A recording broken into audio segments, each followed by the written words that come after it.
Max Baer Jr. was born on December 4, 1937, in Oakland, California, carrying a name already etched in American sports history. His father, Max Baer Sr., held the title of World Heavyweight Boxing Champion from 1934 to 1935, a larger-than-life figure whose fame cast a long shadow over the family. Growing up with such a famous father shaped young Max's early years in profound ways, giving him both self-assurance and an understanding of what it meant to live under public scrutiny. As a young man, Max possessed natural athleticism, good looks, and an engaging personality that seemed to point toward a bright future.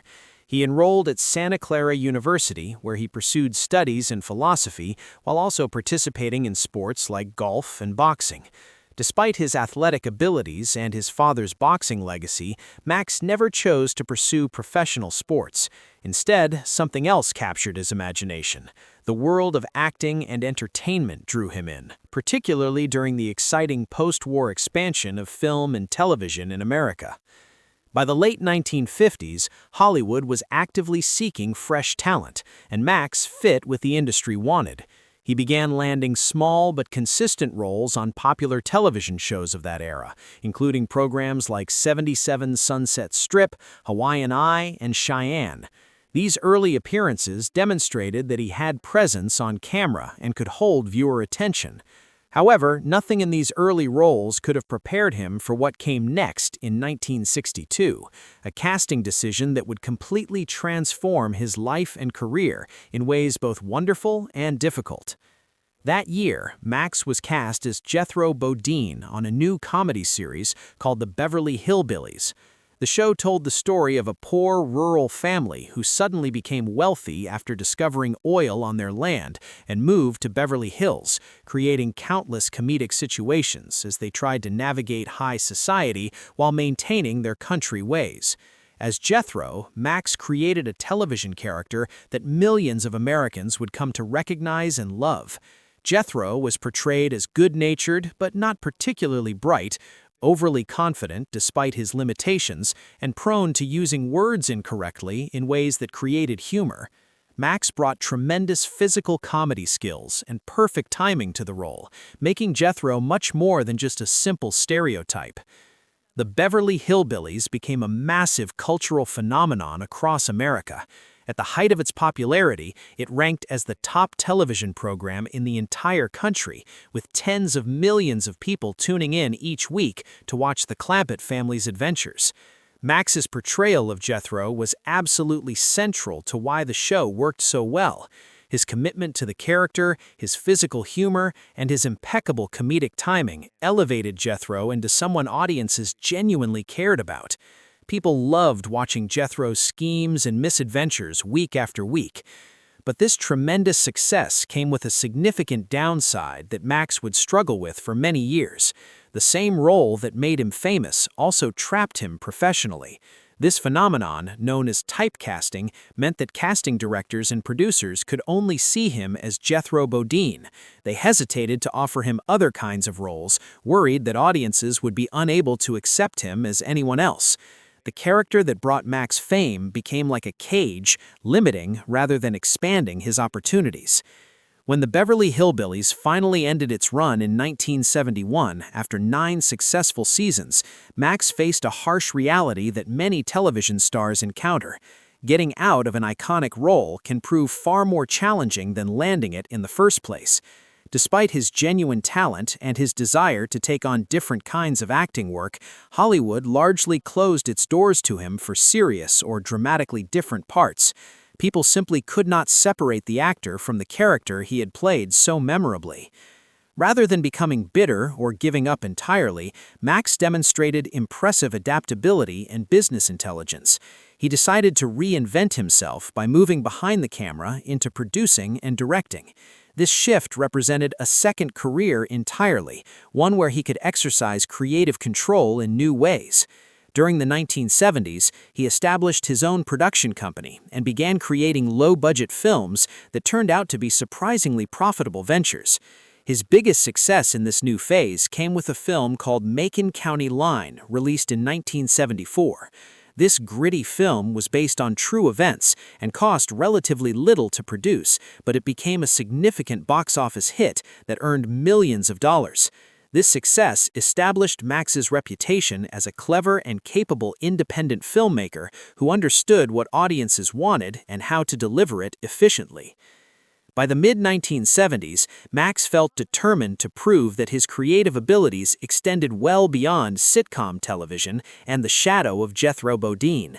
In 1975, he made a bold personal statement by producing, writing, and directing a film called The Wild McCullochs, a serious Southern drama that marked his emergence as a genuine auteur. Max didn't just work behind the camera on this project, he also stepped in front of it, playing a complex character named Culver Robinson.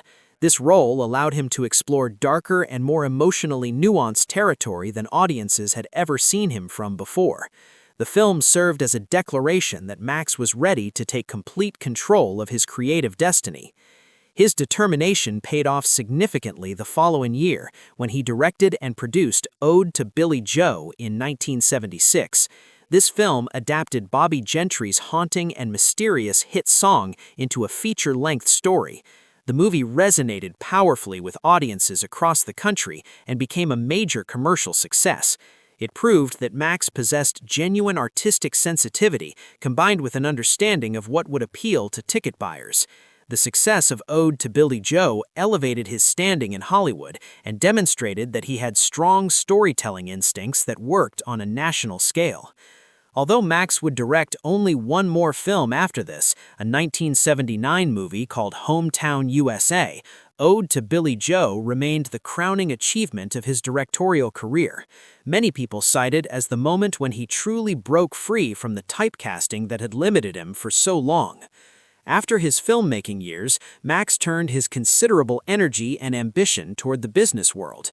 He became involved in real estate investing and the casino industry, creating yet another successful career path.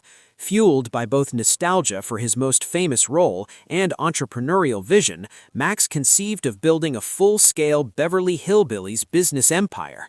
This ambitious project aimed to transform the beloved television series into an ongoing brand that people could experience in multiple ways. His vision included plans for attractions such as a recreation of Jethro's Beverly Hills mansion and themed casinos inspired by the show that had made him a household name. To make this possible, Max reportedly negotiated a deal with network authorities that granted him rights to use the show's names, characters, and iconic elements. With these rights secured, he positioned himself to turn television history into a lasting commercial enterprise. Max had evolved from a sitcom star into a multifaceted figure who was simultaneously a filmmaker, entrepreneur, and visionary, constantly reinventing himself while honoring the cultural phenomenon that first captured America's imagination. Despite his business accomplishments, Max's relationship with the Beverly Hillbillies remained complicated for many years. For decades, he spoke openly about his frustration with how the show had limited his acting opportunities and prevented him from being taken seriously as a performer. However, as time passed, his perspective gradually softened. He came to recognize the profound happiness the series brought to millions of viewers and the lasting cultural impact it had created. Jethro Bodine, once a burden that weighed him down, slowly transformed into a badge of honor. The character had become immortal in television history. In his later years, Max became increasingly private, stepping away from public attention while still remaining engaged in various creative projects and business ventures. He also pursued legal battles over the use of his image and likeness, particularly concerning Jethro-inspired casino slot machines. These fights reflected his determination to protect his legacy and his intellectual property rights. In 2014, Max stepped back into the public spotlight, though not as an actor.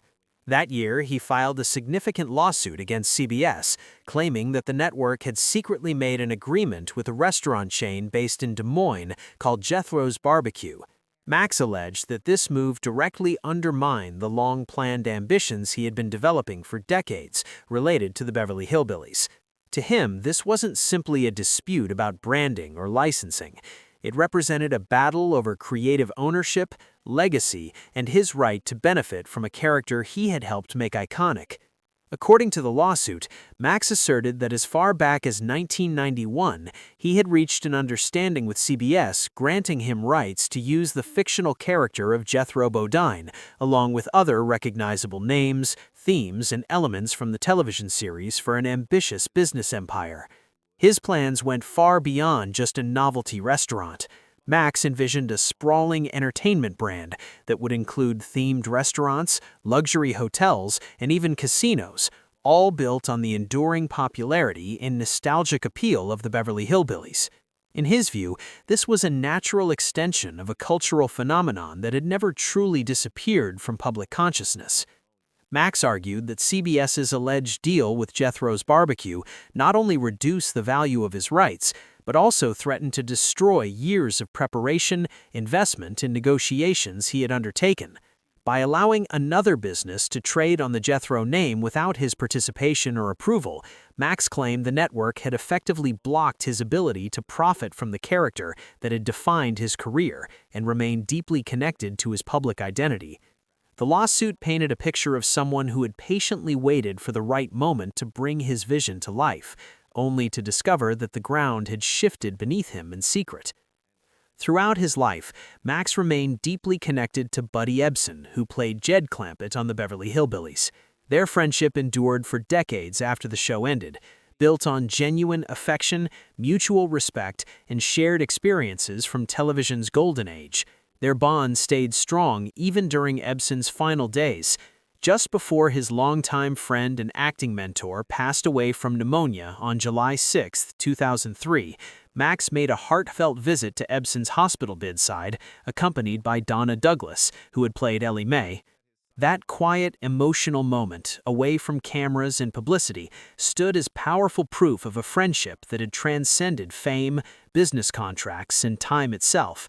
It wasn't a public gesture, but a private farewell marked by gratitude, loyalty, and the unspoken understanding that develops only through years of shared experiences and deep personal connection. However, the later chapters of Max's life would be overshadowed by a far darker and more tragic event. In January 2008, his world was shaken by an unimaginable loss when his live-in girlfriend, 30-year-old penthouse model Sherry Rhodes, was found dead in his Lake Tahoe home in what appeared to be a suicide. The stark age difference between them, he was 70 at the time, only intensified the public shock surrounding the tragedy. In a suicide note left behind, Rhodes mentioned relationship problems, a brief but haunting reference that sparked widespread speculation and cast a dark shadow over what had been a deeply private relationship. The incident attracted intense media attention, transforming personal grief into public scrutiny and marking one of the most painful and controversial moments of his later life. These two moments together, one defined by loyalty and enduring friendship, the other by loss and heartbreak, frame a complex portrait of a life touched by both profound human connection and devastating sorrow. Now, at 88 years old, Max Baer Jr. has reached a point in his life where remaining silent feels heavier than speaking truth. For decades, he rarely discussed publicly his complicated relationship with Nancy Kulp, the actress who played Miss Jane Hathaway on the Beverly Hillbillies. Nancy's character, the prim and efficient banker's secretary, helped make the show one of the most beloved sitcoms in television history. While fans watching at home saw only effortless chemistry and warm comedic timing on their screens, the reality behind the scenes was far more complex, marked by misunderstandings, hurt feelings, and years of tension that never fully resolved. Looking back now with the perspective that only age can provide, Max admits that time has softened how he views everything that happened. When you're young and caught up in the momentum of success, you don't always understand how deeply words or silences can affect another person, he reflects. Nancy was an extraordinary woman, and he now recognizes that he didn't appreciate that enough while they were working together. Max had long been associated with his role as Jethro Bodine, the lovable but not very intelligent cousin whose exaggerated physical comedy became a defining element of what made the show work. Nancy, by contrast, brought intelligence, precision, and discipline to her portrayal of Jane Hathaway. Off-camera, those fundamental differences often created distance between them. Nancy took the craft of acting very seriously, Max explains. She had an academic mind, and she expected professionalism at every level. His approach was more instinctive and playful. Sometimes those two worlds simply didn't meet or connect. Rumors of animosity between the two actors circulated for years, fueled by public statements Nancy made in her later life, suggesting that she had felt dismissed or disrespected during their time working together. Max now acknowledges that those feelings Nancy experienced were real and valid.